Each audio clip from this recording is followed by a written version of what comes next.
மக்கள் அனைவருக்கும் வணக்கம். இன்று நடிகர் விஜய், டிவிகே கட்சியுடைய தலைவர் விஜய் அவர்களுடைய பேச்சு எப்படியா இருந்தது அப்படின்னு கேட்டீங்கன்னா, நான் ரொம்ப சிம்பிளா சொல்லுவேன்.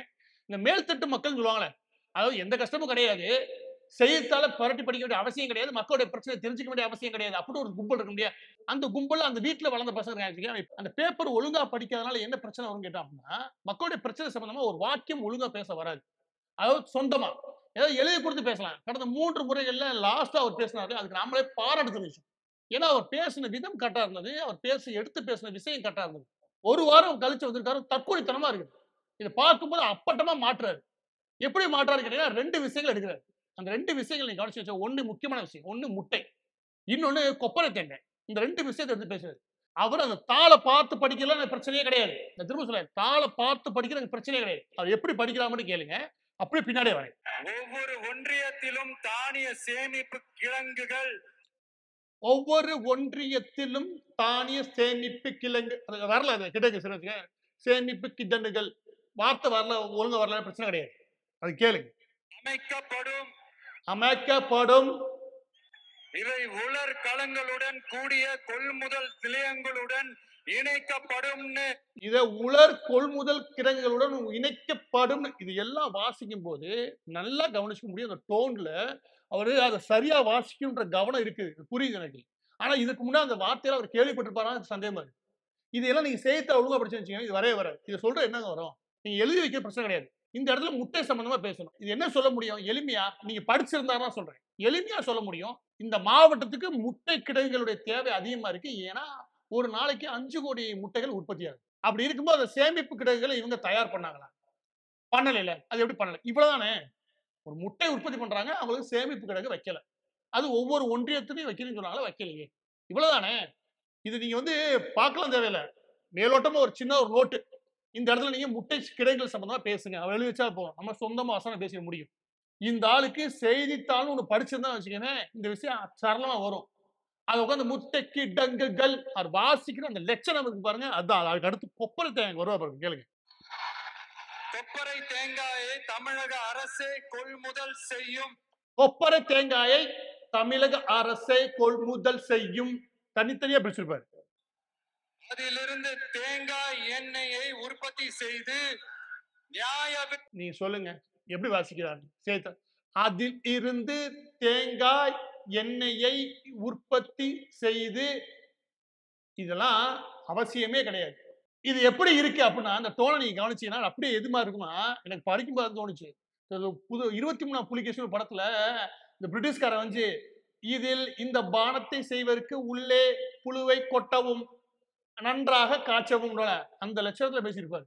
கொப்பரை தேங்காய்ன்னு ஒண்ணு இருக்குது. அந்த கொப்பரை தேங்காய் வச்சு தான் நம்ம தேங்காய் எண்ணெய் செய்ய போறோம். அந்த தேங்காய் எண்ணெய மொத்தமா கொள்முதல் பண்ணி நீனு நியாய விலைக் கடை மூலமாக, ரேஷன் கடை மூலமா எல்லாருக்கும் குடுக்குறேன்னு சொன்னியே செஞ்சையா? இவ்வளவுதானே. இத சொல்றதுக்கு ஒரு எழுதி குடுத்த தாள்ல முழுசா வாசிக்கணுமா? அந்த வாசிக்கையில உனக்கு எவ்வளவு பிரச்சனை? இதற்கு முன்னாடி நீ கவனிச்சு வச்சுக்கவேன். சென்னை மாகாணம் அப்படி இழுத்துருப்பாப்ல. வாய் தவறி பேசுறதுல பிரச்சனை கிடையாது. அவர் கடைசியா சொல்லும்போது என்னன்னா, 2026ல மீண்டும் டிவிக்கு ஆட்சி அப்படின்னுவாப்ல. அப்புறம் சாரி சாரின்னுவாரு. அப்புறம் இன்னொரு முன்னாடி என்ன சொல்லுவாரு அப்படின்னா, எங்களுடைய தேர்தல் அறிக்கையில செல்வம் சாரி சொல்வோம் அப்படின்னுவாரு. இதெல்லாம் கூட ஓகே. நாக்கு பறந்துருச்சு. நைட்டு நீ ஹேங் ஓவர்ல வந்த, எதுலயோ வந்த. என்கிட்ட சுத்திட்டு வந்திருக்கேன். 1 வாரம் வீட்ல உட்கார்ந்து என்னதான் பண்ணேன்னு தெரியல. இந்த ஸ்கூல்ல கேட்கிற மாதிரி கேட்க வேண்டியிருக்கு. 1 வாரம் என்னடா பண்ண? 15 நிமிஷம் பேசுறதுக்கு இந்த தத்து தத்து தத்துன்ற இதுல தத்து தத்துன்றது பிரச்சனை கிடையாது. அந்த ஆளுக்கு பிரச்சனை முன்ன பின்ன தெரிஞ்சதே கிடையாது. அந்த ஆளுக்கு என்னன்னே தெரியல. அந்த தாள்ல என்ன எழுதியிருக்கோ அதை உட்கார்ந்து படிக்கின்றனால முடிஞ்ச அளவுக்கு கவனம் செலுத்துறாப்ல. ஆனா அந்த தாள்ல காத்தடிச்சதுனால இந்த தடுமாற்றம். இதுதான் உண்மை. இந்த ஆளு நான் சொல்றேன் செய்தித்தாள புரட்டிருக்கவே மாட்டேன். அந்த ஆளுக்கு நாட்டோட பிரச்சனை என்னன்னே தெரியாது. ஒரு மேடையை போட்டு அந்த ஆளு சரியா ஒரு விஷயத்தை பத்தி பேசிட்டான்னு வச்சுக்கவேன், நான் இந்த ஊரை விட்டே கிளம்பிடுவேன். அந்த அளவுக்கு ஒரு தற்கூரிய அரசியல்வாதியை நான் இதுதான் ஃபர்ஸ்ட் டைம் பார்க்கிறேன். எனக்கு தெரிஞ்சு நான் ஒரு 6ஆம் வகுப்புல ஆரம்பிச்சு செய்தித்தாள முழுமையா படிக்கிற ஆளு. தொடர்ந்து அரசியல் விவகாரங்களை எங்க அப்பா அதிகமா பேசுனால கேட்டு தெரிஞ்சுக்கிட்ட ஆளு. அது தொடர்ந்து கவனிச்சிருக்கேன். ஆனா இந்த மாதிரி ஒரு தற்குறித்தனமான ஒரு அரசியல்வாதியை நான் பார்த்ததே கிடையாது. நான் சத்தியமாக சொல்றேன். இந்த அளவுக்கு ஒரு கொப்பரை தேங்காய் விவகாரம், முட்டை விவகாரம். முட்டை கிடங்குகள் அமைக்கணும் எல்லா பக்கட்டும். இன்னொரு கூட கொப்பரை தேங்காய் அல்லது எண்ணெய் எடுத்து எல்லா நியாய விலைக் கடைகள் மூலமாக வழங்கியிருக்கணும். இந்த விஷயத்தை கூட உனக்கு அதை நீ எழுதி வச்சு கூட பார்த்ததை நீ வேணா சொல்லிடலாம். அது எல்லாத்தையும் முழுமையா வாசிக்கின்ற நீ வாட்ச பாரு அந்த லட்சணம். அந்த டோனை கேட்டாலும் தெரிஞ்சது உனக்கு இது என்னன்னே தெரியாது. இந்த இடத்துல இருந்து போகும்போது அவரு அடுத்தடுத்து பிரச்சனைகள் சொல்றாரு. பிரச்சனைகள் சொல்லும்போது கடைசி என்ன சொல்றாரு, மக்களுக்கு தேவையான அடிப்படை விஷயங்களா நாங்க வந்து செய்வோம். இதைத்தானே சொல்ல முடியும். நாங்க புதுசா என்ன சொல்ல முடியும்? புதுசா உன்னை யாரும் எதுவும் சொல்ல சொல்லலையே, நீனா சொல்லியிருக்க, என்னத்தையா புதுசா சொல்ல சொல்றீங்க அப்படின்னு சலிச்சுக்கிறாரு. நான் அமெரிக்காவுக்கான ஒத்தடி பாதை போட்டு தரேன்னு சொல்ல முடியும், இல்லாட்டி உங்களுக்கு செவ்வாய் கிரகத்துல ஐடி நிறுவனம் கட்டுறது நான் சொல்லி தர முடியும்? அப்படிலாம் நான் சொல்லி ஏமாத்த மாட்டேன். ஊருக்குள்ள ஏமாத்துறாங்க சரிதான், நீ சொல்ற விஷயம் சரி, உன்கிட்ட இருந்து புதுசா எதுவும் எதிர்பார்க்கல. நீ வந்தனா என்னன்னு செய்வத? நீ பேசும்போது என்ன சொல்ற, நீட் தேர்வு ஒழிச்சாங்களா, நீ வந்து எப்படி ஒழிப்ப? நீ தெளிவா மட்டும் சொல்ல, நீ வந்தா நீட் தேர்வு எப்படி ஒழிப்ப? உச்சநீதிமன்றம் போய் உச்சநீதிமன்றம் தெளிவா நான் கொட்டு நறுக்குன்னு கொட்டி அனுப்பி விட்டுருச்சு. நீட் தேர்வுன்றது அவசியம், எல்லா மாநிலங்களுக்கும் உங்களுக்கு 2 வருஷம் எக்ஸ்ட்ரா கொடுத்தோம், அதுல நீங்க தயாராகல, நீங்க தான் திருந்தணும் அப்படின்னு சொல்லி அனுப்பி விட்டுருச்சு. ஏன்னா ஒட்டுமொத்தமா எம்பிபிஎஸ் எக்ஸாம்க்கான அந்த குவாலிட்டியா மேம்படுத்துறது அவசியம் சொல்லிடுச்சு. இப்ப நீ வந்தேனா எங்க போவ? ஐநாவுக்கு போவ? நீ தீர்வு சொல்ல. ஏன்னா ஒரு தடவை 2 தடவை சொல்ல அரசியல் விட்டுலாம். இவர் வந்தா தீர்வு காங்கனே சொல்றாரு. நீட்டுக்கான தீர்வு என்ன செய்வ அது சொல்ல. அப்ப நம்ம என்ன எதிர்பார்க்கிறோம் அப்படின்னா, உடனே புதுசா எதுவும் எதிர்பார்க்கல, நீ சொல்றதை எப்படி செய்வேன்னு சொல்றா, அதை சொல்லணும்ல.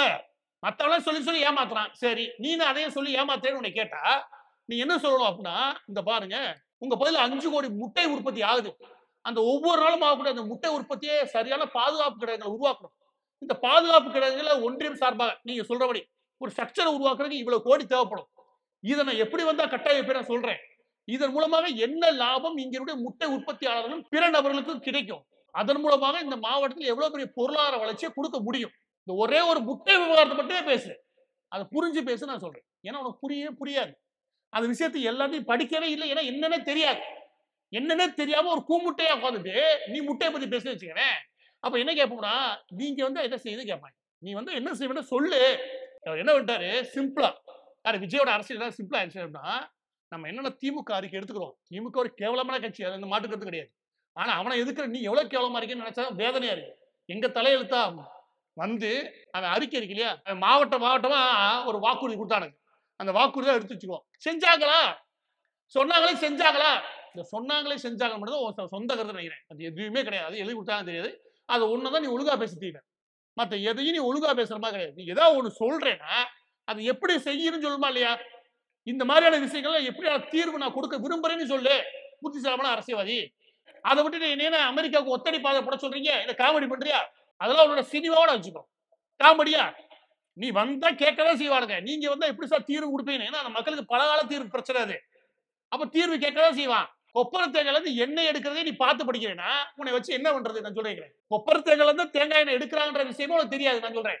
அதையும் நீ பார்த்து எழுதி படிச்சுக்கிட்டீங்கன்னா உன்னை என்னன்னு சொல்றது? இவர் இதெல்லாம் பேசிட்டே வரும்போது எனக்கு இவர் யார் மாதிரி பேசுறாரு அப்படின்னு தோணுச்சு. நான் பார்த்திருக்கேனே. அப்பதான் 84 யாரு புஷி ஆனந்த் அவன் ஏன் வந்துச்சான்? அவனால நீ கேட்டியா இல்ல உன்னை பார்த்து அவன் கேட்டான்னு தோணுச்சு. ஏன்னா அந்த ஆளு இப்படி பேசி தெரிஞ்சான். 84 அது இது அடிச்சு விட்டு போயிட்டே இருப்பாங்க. அவனுக்கு என்ன கவலை இருக்குது? பாண்டிச்சு அவனுக்கு என்ன கவலை இருக்கு? பாண்டிச்சேரியில ஊரை ஏமாத்திருந்தா இங்க வந்து தமிழக மக்கத்துல ஏமாத்தலாம், முடிஞ்சு போச்சு. இருக்கவே இருக்கா இழிச்சாவைய ரசிகர்கள் அப்புறம் உள்ள புதுசா எங்க தலை கட்டிட்டீங்கன்னு வச்சுக்கோங்க. அதை விட விடுங்க. இங்க வாசிக்கிற லட்சணத்தை பார்த்தா நீ புஷி ஆனந்த் நீ கெடுத்தியா இல்ல புஷி ஆனந்த் உன்னை கெடுத்தானா?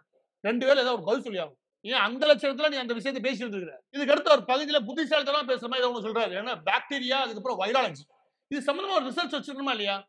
இந்த ஆளுக்கு இப்பவும் சொல்றேன், இந்த ஆளுக்கு சில டேர்ம்ஸ்ல இல்லையா அதெல்லாம் இங்கிலீஷ்ல மட்டும் தான் தெரியும். அதனாலதான் அவரால் எம்டி பாக்கெட்டு நீங்க ஃபுல்லா பார்த்தீங்கன்னு இங்கிலீஷ் கலந்து அவரால் வர முடியும். அவருக்கு இந்த நபருக்கு யாரு விஜய்க்கு நிச்சயமா நியாய விலை கடைனா என்னன்னு தெரிய வாய்ப்பு இருக்கு. அது ஒட்டுமொத்தமா கொள்முதல் பண்றோம் இல்லையா, அந்த கொள்முதல் வார்த்தைக்கு அர்த்தம் தெரியுமா தெரியாது. அதனால அவரு வாசிக்கிறதுக்கு அவ்வளவு கஷ்டப்படுறாரு. இதுல அவர் புத்திசாலித்தனமா பேசுறாரு நினைச்சுக்கிட்டு பாக்டீரியா மற்றும் வைராலஜி அது சம்பந்தமா ரிசர்ச் இன்ஸ்டிடியூட் போட்டிருக்கலாம் தானே.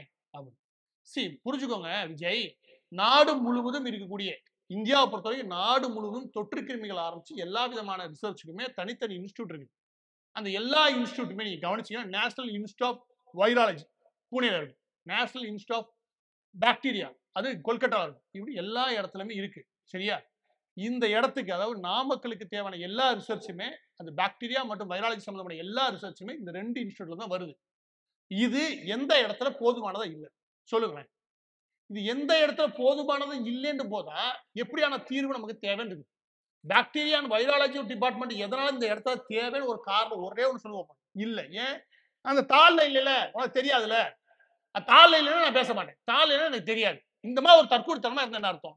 நான் அதனால சொல்றேன், நீ ஒரு இடத்துல போய் நிக்கிறேன்னா நான் இந்த கோரிக்கையை ஏன் முன் வைக்கிறேன்னு சொல்லணும். நான் ஒண்ணு சொல்றேன், அது வந்துச்சா அப்படின்னு கேட்டா பத்தாது. அது எதனால முன் வைக்கணும் ஒவ்வொரு அரசியல்வாதி பேசுவோம். நான் எதனால சொல்றேன், நான் என் வாழ்நாள்ல பார்த்தால ஒரு கூமுட்ட இல்லாட்டி தற்கூரித்தனமான அரசியல்வாதி விஜய் ஏன் சொல்றோம்னா, ஒரு விஷயத்த சொல்ற அது எதனால சொல்றேன்னு சொல்லணும். காரண காரியங்கள் சரியா சொல்லணும். இது ஒண்ணும் பேச்சு போட்டிகள் அல்ல. இந்த இடத்துல அரசியல் தலைவராக மக்கள்கிட்ட போகும்போது மக்களுடைய பிரச்சனையில என்ன பிரச்சனை, அந்த பிரச்சனை எப்படியா தீர்வு காணும், அது எப்படியா தீர்வு காணும் நான் விரும்புறேன். அதுக்கு எப்படியான தீர்வை நோக்கி போனா என்ன மாதிரியான விடை இங்க கிடைக்கும், அதன் மூலம் மக்களுக்கு என்ன நல்லது நடக்கும். இதை சரியா பிரிச்சு சொன்னு வச்சுக்கவேன், அவன் அரசியல்வாதி.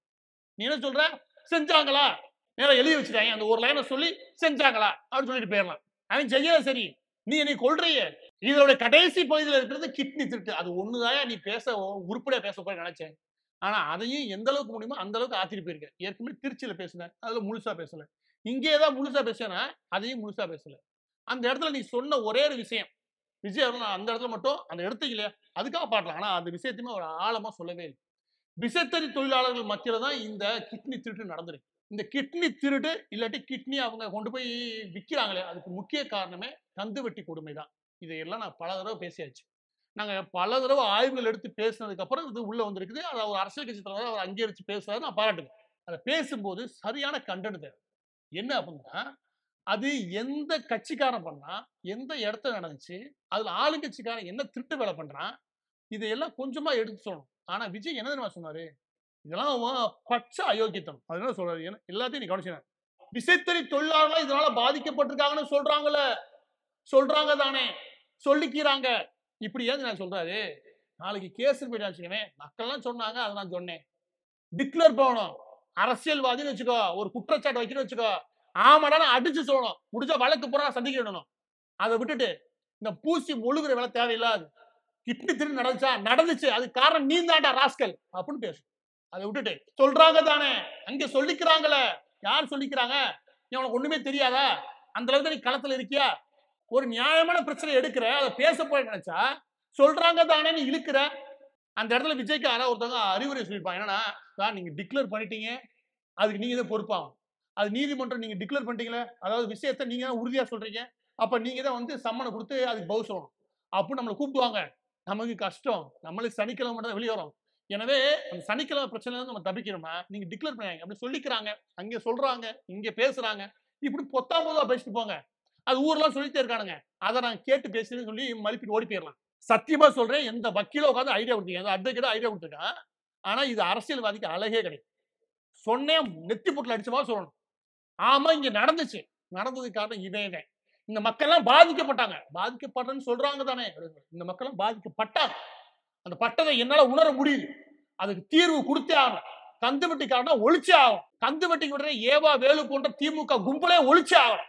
போடு, அதை விட்டு சொல்றாங்க தானே, செய்யறாங்க தானே, என்ன இசைப்பாட்டா.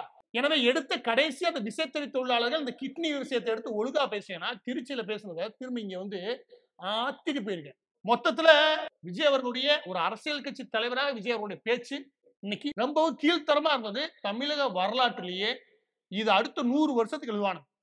புஷி ஆனந்த் ஒருத்தன் 84 ஒருத்தர் இருந்தான், இவனுக்கு தலைவன் ஒருத்தர் இருந்தான், இவங்க 2 பேரும் வச்சு அரசியல் ஒன்று வந்தாங்க கட்சியில ஆரம்பிச்சு, ஐயோ அப்படின்னு இந்த தேர்தல் பரப்புரை இல்லையா, அது மட்டும் தனி புக்கே போடுவாங்க.